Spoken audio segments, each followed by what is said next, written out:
Tehran meledak amarah rakyat.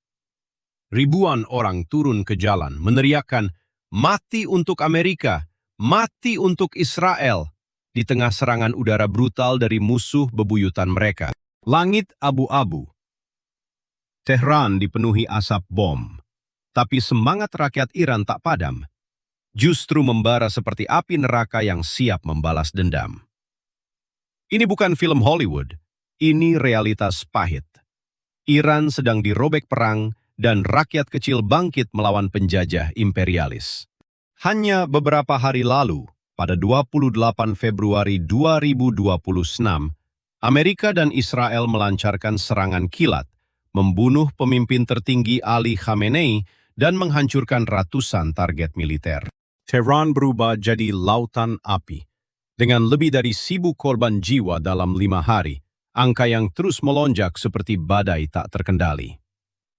Iran balas dendam dengan hujan rudal ke pangkalan Amerika, tapi Trump sebut ini pukulan akhir untuk ganti rezim. Sungguh arogan. Di lapangan Enkelab, hujan deras tak hentikan ribuan demonstran berkumpul berduka atas Khamenei sambil meneriakan, "Kami tak menyerah, kami balas dendam." Wanita bercador hitam, pria berjanggut, bahkan anak kecil ikut serta membakar bendera Amerika dan Israel, menciptakan lautan api di malam gelap. Di Yasuj, massa berkumpul di makam sementara Khamenei menangis dan berseru, "Darahmu tak sia-sia." Solidaritas rakyat kecil yang menyentuh hati. Video dari media negara Iran viral di medsos, tunjukkan persatuan luar biasa.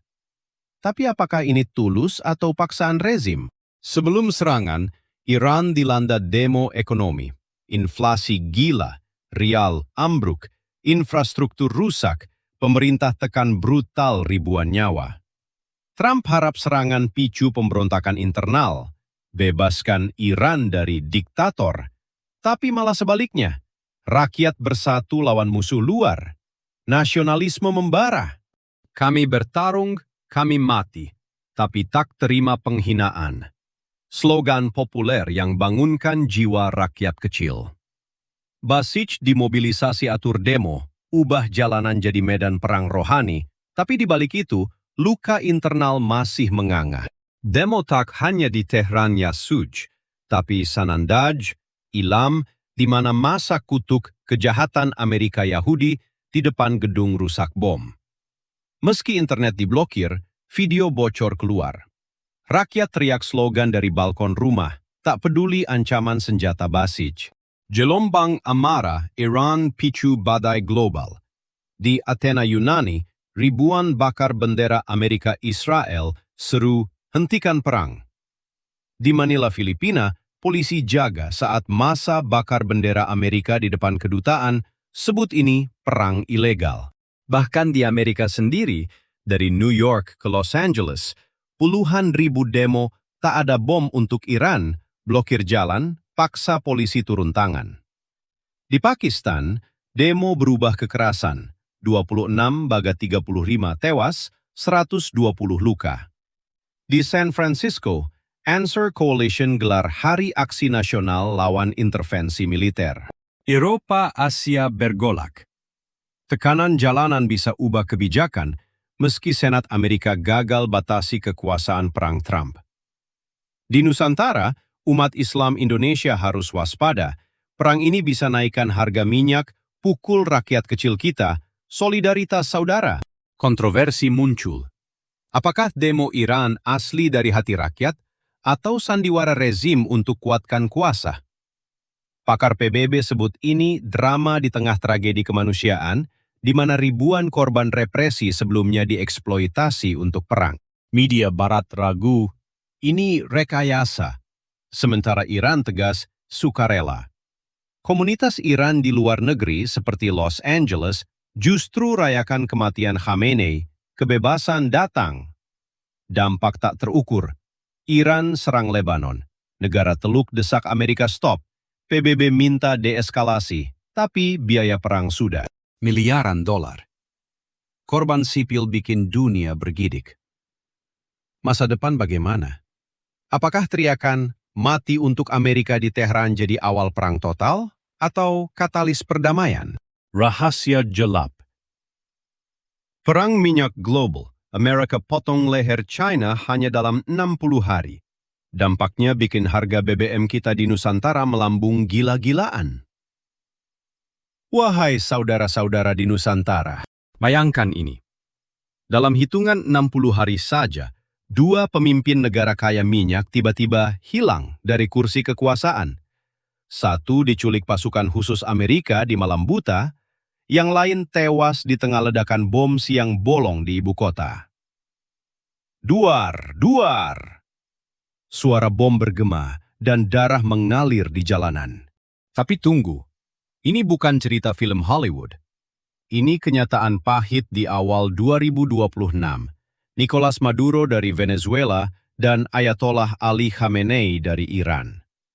Dan poin mati yang bikin bulu kuduk merinding, kedua negara ini adalah penjaga gerbang minyak murah yang mengalir deras ke pabrik-pabrik Cina. Sekarang, aliran itu terpotong.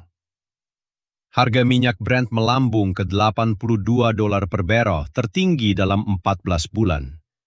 Dan kita di Indonesia? Harga Pertalite dan Pertamax bakal naik lagi nih, saudara.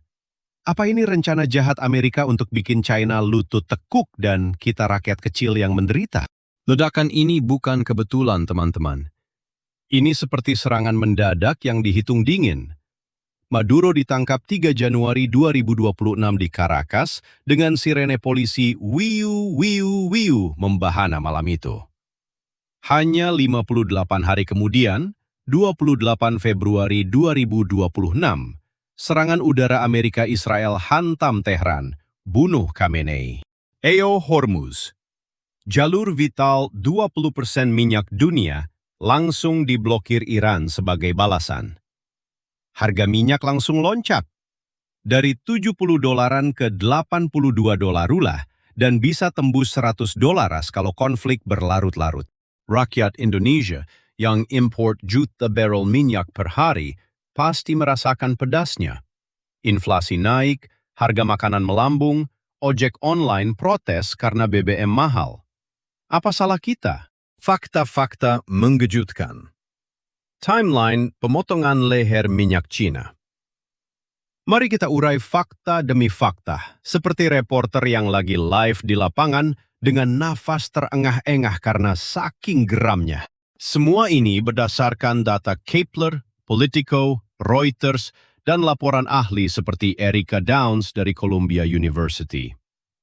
Jangan percaya kata-kata kosong, ini angka-angka nyata yang bikin hati panas. Malam mencekam di Caracas, 3 Januari 2026. Pasukan khusus Amerika serbu istana presiden. Bang, bang! Tembakan bergema di kegelapan. Maduro dan istrinya Cilia Flores diikat, dibawa ke pesawat militer, dan dibawa ke Brooklyn untuk diadili. Trump langsung posting di Truth Social. Kita akan kelola Venezuela sementara. Minyak akan mengalir ke tempat yang pantas. Hasilnya, ekspor minyak. Venezuela, 768,000 barrel per hari. Langsung ditutup keran oleh Amerika. Lebih dari 75% minyak itu sebelumnya mengalir ke China. Data Kepler bilang, China pinjam $19 miliar ke Venezuela dengan skema minyak bayar utang. Minyak berat Venezuela yang murah banget, jadi makanan super buat ratusan pabrik kilang kecil, teapot di Shandong. Sekarang, 82 juta barel minyak Venezuela mengapung di kapal di lepas pantai Cina dan Malaysia, cukup cuma buat beberapa bulan. Setelah itu, mereka harus beli minyak Kanada atau Irak, mahal puluhan dolar per barrel. Forbes sebut ini sok minyak terbesar buat China sejak 1973. Dan utang $19 miliar itu sekarang di tangan Amerika. Ouch! Bom jatuh di Tehran, the 28th February 2026. Hanya 2 bulan setelah Maduro, serangan udara Amerika Israel datang seperti badai. Duar! Duar! Langit Tehran gelap pekat oleh asap. Khamenei tewas di tempat. Iran langsung blokir EO Hormuz, jalur 20% minyak dunia. Harga Brent langsung loncat ke $82 per barrel, tertinggi 14 bulan. Iran bukan Venezuela. Ini pemasok minyak kedua terbesar buat China. Tahun 2025, Iran ekspor 1,38 juta barel per hari ke China, 80-90% dari total ekspornya, data Kepler dan Politico. Itu 13-17% impor minyak laut China. CBS News peringatkan, China hadapi pukulan mematikan ke keamanan energi. Blokade Hormuz ancam setengah impor minyak China dari Teluk. France 24 sebut ini risiko energi terbesar buat Beijing. Gabung Venezuela dan Iran, hampir 20% minyak impor laut China hilang seketika. Dua sumber minyak termurah dipotong bersamaan. Timeline ini seperti plot twist di sinetron. Bukan kebetulan. Analis Atlantic Council bilang, Trump lakukan dua hal dalam 60 hari. Hilangkan dua sumber minyak murah terbesar, musuh nomor satu. Dokumen Gedung Putih Desember 2025 sebut China sebagai musuh di luar hemisfer yang harus dibatasi akses sumber daya alam. Trump nggak sembunyi-sembunyi. Setelah tangkap Maduro, dia bilang Amerika kendalikan minyak Venezuela tanpa batas waktu. Buat Iran, ancam pajak 25% buat negara yang beli minyak Iran kalau dagang sama Amerika. Newsweek langsung. Serangan Iran bagian dari rencana besar. Kencangkan sumber minyak murah buat China, saingan utama Amerika. Fakta overload nih. China impor 11-12 juta barel minyak per hari. Venezuela plus Iran ambil 17-20% porsi lautnya. Minyak dari dua negara ini diskon $10-30 per barel karena sanksi. Sekarang, pabrik tipot Shandong untung tipis-tipis, bergantung minyak berat Venezuela plus Iran. Kalau hilang, mereka beli minyak mahal. Harga bensin domestik naik, inflasi industri meledak. Stock strategist China cuma 72 hari konsumsi. Cukup sementara, tapi nggak selamanya. Harga minyak global naik. Brent ke $82, bisa capai 100 kalau Hormuz tertutup lama. Ekonomis sebut ini shock minyak terbesar bertahun-tahun. Bau asap kebakaran hutan, suara tangis korban konflik, rasa pedas air mata rakyat. Semua ini nyata. Analisis mendalam. Mengapa ini penting buat bangsa Nusantara? Keadilan sosial, gotong royong, dan gak apa-apa tapi harus berubah. Saudara-saudara, ini bukan cuma cerita jauh di Amerika atau Timur Tengah. Ini cam jiwa bangsa kita. Indonesia, sebagai negara impor minyak besar, 1 juta barel per hari, langsung kena dampak. Harga BBM Pertamina naik, ojek online seperti Gojek dan Grab protes di jalanan. BBM mahal, order turun, rakyat kecil menderita. Petani di Jawa sawahnya subur, tapi pupuk naik harga karena energi mahal. Inflasi makanan loncat, ibu-ibu di pasar tradisional mengeluh. Harga cabai pedas banget. Ini keadilan sosial apa? Amerika serakah, ambil minyak negara miskin seperti Venezuela dan Iran, bikin rakyat kecil di seluruh dunia bayar mahal. Gotong royong mana? Kita di Nusantara harus solidaritas sama korban konflik. Iran, negara Muslim, saudara kita. Masa di sana teriak Allahu Akbar, penuh amarah. Tapi gak apa-apa kalau harga naik sementara, tapi harus berubah. Yuk, dorong pemerintah kita percepat energi mandiri. Panas bumi di Sumatera, biofuel dari sawit di Kalimantan. Keberagaman kita jadi kekuatan. Dari Papua ke Bali, kita punya sumber energi alam. Jangan tergantung superpower yang main curang. Lihat sudut politik. Trump sebut ini energi dominan. Tapi bagi China, ini tumit Achilles. Titik lemah satu-satunya yang bisa bikin raksasa Asia lutut tekuk. Militer China butuh diesel stabil buat operasi. Kalau harga minyak naik, biaya perang Taiwan loncat. Chosun Ilbo, Korea, bilang ini tekanan ganda ke strategi minyak Cina. Amerika nggak perlu serang Cina langsung, cukup potong darah minyak dari dua sekutu minyak. Cukup bikin ekonomi nomor 2 dunia goyah. Dan kita? Di benua Asia, dekat Biendong, kalau Cina lemah karena minyak, mereka mungkin lebih agresif di wilayah kita. Analis Lowy Institute bilang, potong minyak Venezuela plus Iran bikin setengah impor minyak Cina enggak dari mitra dekat.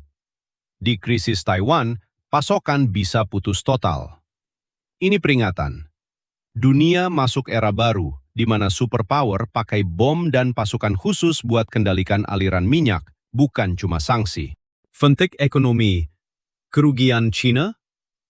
Teapot, kilang untung tipis. Kalau minyak mahal, mereka tutup. Ribuan pekerja di Shandong kena PHK. Stok 72 hari cukup tahan sementara, tapi Beijing harus beli dari Rusia, Brazil, Kanada. Harga lebih tinggi dan Rusia punya batas. Global Times, media China, bilang, kita akan ambil langkah perlu lindungi keamanan energi. Tapi di balik kata-kata tegas, mereka hati-hati. Negosiasi sama pemerintahan sementara Venezuela buat selamatkan utang. Dan desak Iran jangan tutup Hormuz total. Bloomberg. CNN Tanya Singit. Amerika hilangkan 2 pemimpin pro-China dalam 2 bulan. Kenapa Beijing diem aja? Jawab, karena nggak mau rusak perjanjian dagang sama Trump yang sebentar lagi. Ini pelajaran buat Taiwan. Kalau Amerika berani serang Venezuela dan Iran cuma buat potong minyak Cina, bayangkan krisis Taiwan, di mana Cina bergantung 70% impor minyak. Dan buat kita di Indonesia, Pertamina punya cadangan minyak nasional. Tapi kalau harga global naik, ekspor sawit kita bisa untung lebih. Tapi rakyat kecil dulu yang kena. Ini saatnya semangat juang. Dorong keadilan sosial. Gotong royong bangun infrastruktur energi terbarukan. Jangan biarkan superpower mainkan kita seperti pion. Reaksi komunitas. Netizen marah besar. Seleb dan pejabat bicara lantang. Reaksi netizen meledak seperti bom. Di Twitter/X, hashtag perang minyak trending. Harga BBM naik lagi nih, Amerika biang kerok. Hashtag BBM naik dari akun @ojekonline.id dapat 50.000 retweet. Solidaritas buat Iran, saudara muslim kita. Allahu Akbar. Masa di Jakarta demo, tepuk tangan riuh rendah. 80% netizen marah besar. Data survei cepat di IG. Seleb seperti Raffi Ahmad post, kita harus mandiri energi. Yuk gotong royong. Like jutaan.